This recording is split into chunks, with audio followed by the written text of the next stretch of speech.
Yes, good afternoon, students. We have started this chapter on 27 and we are discussing components of food. इसमें हमने carbohydrates, proteins, fats, vitamins and minerals, roughage and discuss कर लिया था.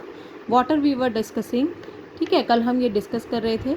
जो water है it is the most important component of food. ठीक है, बहुत ज़्यादा इम्पॉर्टेंट कंपोनेंट है ये फूड का और ये हमारी लाइफ के लिए बहुत इम्पॉर्टेंट है. ये हमने डिस्कस किया था. और हमारी बॉडी को वाटर चाहिए to perform many vital functions. बहुत सारे फंक्शंस परफॉर्म करने के लिए हमारी बॉडी को वाटर की नीड होती है. वाटर क्या करता है? ट्रांसपोर्ट करता है सब्सटेंसेस को, न्यूट्रिएंट्स को हमारी बॉडी में. Second thing, it regulates our body temperature. हमारे बॉडी के टेम्परेचर को भी ये मेंटेन करके रखता है by sweating. It helps our body absorb nutrients from the food we eat. और हमारी बॉडी से जो न्यूट्रिएंट्स एब्जॉर्ब होते हैं वो भी वाटर की हेल्प से ही होते हैं. ठीक है, तो our body needs 2 to 3 litres of water every day. हमारी बॉडी को 2 से 3 लीटर पानी की डेली नीड होती है. बहुत सारा जो वाटर है ये प्लेन ड्रिंकिंग वाटर से आता है, ये हमने डिस्कस किया था. टी, कॉफ़ी जो हम ईट करते हैं उसमें भी होता है. फ्रूट्स और वेजिटेबल्स में भी कुछ अमाउंट होता है वाटर का. और अगर हमारी बॉडी से वाटर लॉस होता है तो उसको हम बोलते हैं dehydration. During diarrhoea and vomiting या ड्यूरिंग एक्सेसिव ब्लीडिंग. ठीक है, अगर हमें डायरिया हो रहा है, वॉमिटिंग है या फिर एक्सेसिव ब्लीडिंग हो रही है तो उससे हमें डिहाइड्रेशन हो जाता है. डिहाइड्रेशन में जो वाटर लॉस है उसके साथ साथ सॉल्ट्स भी हमारी बॉडी से मूव आउट कर जाते हैं. तो dehydration causes loss of salts के भी लॉस होता है और हमारी बॉडी वीकनेस फील करती है. One should drink enough water to prevent dehydration. तो डिहाइड्रेशन से अपनी बॉडी को बचाने के लिए हमें ज़्यादा पानी ड्रिंक करना चाहिए, ज़्यादा पानी पीना चाहिए. टू ट्रीट डिहाइड्रेशन, अगर सपोज़ किसी को डिहाइड्रेशन हुआ है, वॉमिटिंग हो रही है या वॉमिटिंग के साथ साथ स्टूल भी बार बार पास हो रहे हैं, तो क्या करना है? ORS सॉल्यूशन एक होता है, ओरल रिहाइड्रेशन सॉल्यूशन. री मीन्स दोबारा से हाइड्रेट करना अपनी बॉडी को. ठीक है, ये अवेलेबल होता है हमें प्राइमरी हेल्थ सेंटर्स पे फ्री ऑफ कॉस्ट और इसको हम घर पे भी बना सकते हैं. 1 लीटर वाटर में हमें क्या ऐड करना है? 4 spoon sugar and 1 spoon salt. 4 spoon sugar and 1 spoon salt in 1 litre of water. इससे जो और इनको जब हम डिज़ोल्व कर देंगे इस 1 लीटर वाटर में तो जो सॉल्यूशन प्रिपेयर होगा वो ORS होगा. ठीक है, तो शुगर और सॉल्ट ऐड करने से इसमें सॉल्ट्स आ जाते हैं, ऐड ऑन हो जाते हैं, मिनरल्स आ जाते हैं. तो ये जो वाटर है प्लेन वाटर से ज़्यादा बेनिफिशियल होता है अगर किसी को भी डायरिया या वॉमिटिंग हो रही है.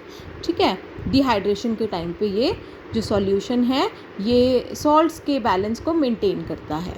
अब बात करते हैं बैलेंस डाइट की. The food that we eat during the whole day is called our diet. जो फूड हम ईट करते हैं पूरे दिन में उसको हमारी डाइट कहा जाता है. हमारी डाइट में फूड आइटम्स होते हैं जैसे wheat, rice, pulses, vegetables, eggs, milk, meat, fish and so on. ठीक है, तो वो the diet that contains proper amount of all essential nutrients, roughage and water for the proper growth and development of the body, उसे हम balance diet बोलते हैं. तो वो डाइट जिसमें प्रॉपर अमाउंट है एसेंशियल न्यूट्रिएंट्स का, रफेज है, वाटर है, हमारी प्रॉपर ग्रोथ और डेवलपमेंट के लिए, उसे हम बैलेंस डाइट बोलते हैं. The composition of balance diet depends on sex and age of person. जो कंपोजिशन है बैलेंस डाइट का ये डिपेंड करेगा हमारी एज क्या है, हमारा सेक्स क्या है एंड हम कैसा काम करते हैं. ठीक है, if a person is doing a lot of hard work, physical work, तो उसको कार्बोहाइड्रेट्स की ज़्यादा नीड होती है. अगर हमारी ग्रोइंग एज होती है, ठीक है, जैसे जो बच्चे हैं अडल्ट एज में, हमें प्रोटीन्स की नीड ज़्यादा होती है. अगर प्रेग्नेंट वुमेन है तो उसको भी प्रोटीन्स की नीड ज़्यादा होती है. तो according to our sex and age and type of occupation depend करेगा कि हमें कैसी डाइट चाहिए. ठीक है, कैसी होनी चाहिए हमारी diet. For example, a growing child needs more protein than grown up man to develop body tissues needed for growth. तो जो ग्रोइंग चाइल्ड है उसकी डाइट में प्रोटीन्स ज़्यादा होने चाहिए। अ pregnant women needs more proteins in her diet for building the body of the developing baby. Developing baby की जो बॉडी को बिल्ड करने के लिए प्रेग्नेंट वुमेन को भी ज़्यादा प्रोटीन्स की नीड होती है। जो नर्सिंग मदर है उसको भी ज़्यादा प्रोटीन्स की नीड होती है, कैल्शियम और विटामिन्स की नीड होती है, जिससे कि वो मिल्क प्रोड्यूस कर सके अपने बेबी के लिए। Labourers, athletes, rickshaw pullers, they need more carbohydrates. अभी मैंने आपको बताया था कि जो लोग ज़्यादा फिजिकल वर्क करते हैं उनको ज़्यादा कार्बोहाइड्रेट्स की नीड होती है, जिससे कि उनको ज़्यादा एनर्जी मिले। ठीक है, उस फूड से ज़्यादा एनर्जी वो लें और अपना वर्क करें।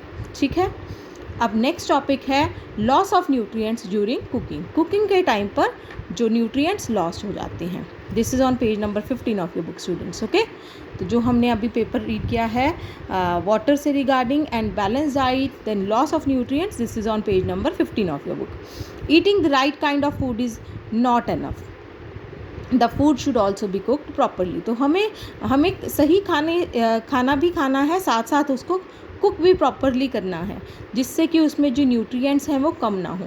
If cooking is done in excess of water, अगर बहुत ज़्यादा पानी डाल के हम कुक कर रहे हैं फूड को और फिर उस वाटर को थ्रो अवे कर रहे हैं, तो वाटर सॉल्यूबल विटामिन्स और मिनरल्स उसमें से लॉस्ट हो जाते हैं। ओके,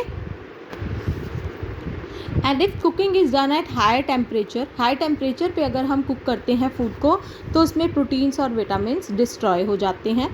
विटामिन सी स्पेशली अगर हम कुक कर देते हैं तो वो डिस्ट्रॉय हो जाता है, ख़त्म हो जाता है। Mostly thick peels are remove from vegetables and fruits.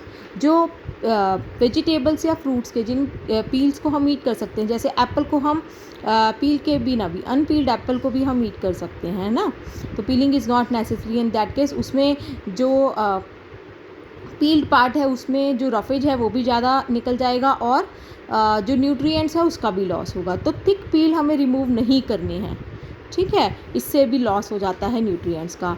और दूसरी चीज़ कि अगर हम पील्ड और कट वेजिटेबल्स को या फ्रूट्स को वॉश कर रहे हैं तो भी उसमें से वाटर सॉल्यूबल विटामिन्स लॉस्ट हो जाते हैं।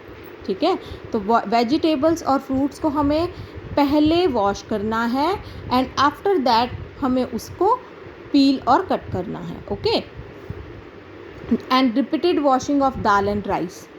अगर हम दाल या राइस प्रिपेयर कर रहे हैं, ठीक है, तो उसके लिए भी हमें उसको बार बार नहीं धोना है, बार बार वॉश नहीं करना है, क्योंकि इससे भी क्या होता है, वाटर सॉल्यूबल विटामिन्स और मिनरल्स लॉस हो जाते हैं। Then multiple choice questions are there on page number 16। Which of the following minerals is essential for the formation of thyroxine hormone? Thyroxine hormone के लिए कौन से मिनरल की नीड होती है? This is iodine. Okay, iodine जो है ये कंट्रोल करता है थायरॉक्सिन हार्मोन की फॉर्मेशन को। अ pregnant women needs more dash in her diet. अभी मैंने आपको बताया कि जो प्रेग्नेंट वुमेन है इसको प्रोटीन की ज़्यादा नीड होती है अपनी डाइट में। Then there are deficiency disease. तो सबसे पहले हम देखते हैं डेफिशिएंसी का मीनिंग क्या होता है। डेफिशिएंसी का मीनिंग होता है कमी। ठीक है, जो डिजीज़ हमें किसी चीज़ की, किसी न्यूट्रिएंट की कमी की वजह से हो रही है, that is known as deficiency disease. We need to eat a balance diet for our proper growth and development. If any of the nutrients is less than the required amount in the diet, तो उससे हमें disease हो जाएगा।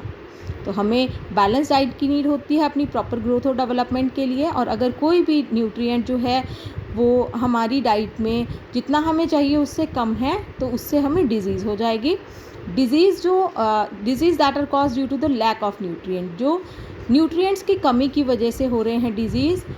कोई भी nutrient कम है, carbohydrate, fat, protein, vitamin या mineral, अगर हमारी डाइट में ये कम है तो हमें, और बहुत ज़्यादा टाइम के लिए कम है, तो हमें डेफिशिएंसी डिजीज़ हो जाती है। इसके टाइप्स हैं protein deficiency disease, protein, carbohydrate and fat deficiency disease, then vitamin deficiency disease and mineral deficiency disease. Today I am going to discuss only protein deficiency disease and protein, carbohydrate and fat deficiency disease with you. So let's discuss. If a child doesn't get enough protein in his or her diet for a long time, he or she is likely to suffer from severe malnutrition. अगर कोई child जो है इसको protein proper नहीं मिलेंगे बहुत time तक, तो उसको क्या हो जाएगा, माल न्यूट्रिशन हो जाएगा, न्यूट्रिशन की कमी हो जाएगी. A very common protein deficiency disease in children is kwashiorkor. Kwashiorkor जो है प्रोटीन डेफिशिएंसी डिजीज़ होता है, और ये होता किस में है, 1 to 5 ईयर ऑफ एज में होता है. जो चिल्ड्रन जिनकी एज 1 से 5 ईयर्स तक है उनमें ये कॉमन है. इसके सिम्टम्स क्या हैं, हमें कैसे पता चलेगा कि किसी जो चिल्ड्रन है उसको क्वाशियोरकॉर हुआ है. ठीक है, इसके सिम्टम्स हैं स्टंटेड ग्रोथ. ग्रोथ जो है वो रुक जाएगी बच्चे की. Skin becomes dry and scaly. Skin उसकी ड्राई हो जाएगी. Hair becomes reddish. Hair reddish हो जाएंगे. बॉडी जो है उसकी स्वेलअप हो जाएगी due to retention of water. उसकी बॉडी में जो वाटर है वो इकट्ठा होना स्टार्ट हो जाएगा. दैट इज़ वाई उसकी जो बॉडी है वो स्वेलअप हो जाएगी. Large pot like belly. जो बेली है, एब्डोमेन है, ये पॉट लाइक हो जाएगा. Limbs specially legs become thin and bony. जो हैंड्स एंड लेग्स हैं ये क्या हो जाएंगे, थिन एंड बॉनी हो जाएंगे. मीन्स इसमें से हमें बोन्स प्रोट्यूड करते हुए दिखेंगे. मीन्स जो बोन्स हैं वो हमें दिखेंगी. ठीक है, तो लेग्स और हैंड्स इसमें बहुत थिन हो जाती हैं. Then protein, carbohydrate and fat deficiency disease जिसका नेम है marasmus. The deficiency of protein, carbohydrate and fats in the diet of children leads to disease called marasmus. तो जिसमें बच्चे को प्रोटीन, कार्बोहाइड्रेट, फैट्स ये नहीं मिल रहा है प्रॉपर अमाउंट में, तो उस बच्चे को क्या होगा, मेरेस्मस डिजीज़ हो जाएगी. ये जो डिज़ीज़ है ये जनरली इन्फेंट्स की डिज़ीज़ है. ये 1 ईयर ऑफ एज तक हो जाती है बच्चों को. ज़्यादा उन बच्चों को, इन्फेंट्स को इफ़ेक्ट करती है ये. It has following symptoms. Body becomes very lean. Body thin हो जाती है. So weak that child may not be able to move. जो बच्चा है वो चल नहीं पाता. ठीक है, इतनी वीक हो जाती है. Skin becomes dry. जो स्किन है वो बहुत ड्राई हो जाती है, थिन हो जाती है, रिंकल्ड. रिब्स जो है ये प्रोमिनेंट हो जाती हैं. रिब्स इसमें हमें पूरी शो होने लग जाती हैं. रिब्स आपको पता है रिब्स के अंदर हमारे लंग्स होते हैं. ठीक है, रिब्स के नीचे लंग्स होते हैं. तो जो रिब्स हैं ये सारी शो होने लग जाती हैं. सनकन आईज सनकन हो जाती हैं. Unable to digest and absorb food. जो ऐसे बच्चे होंगे जिनको मेरेस्मस होगा वो फूड को डाइजेस्ट नहीं कर पाएंगे, एब्जॉर्ब नहीं कर पाएंगे फूड, और उनको डायरिया हो सकता है. ठीक है, so this is all for today. If you have any query regarding that you can call me और message me. Thank you very much students. Have a good day.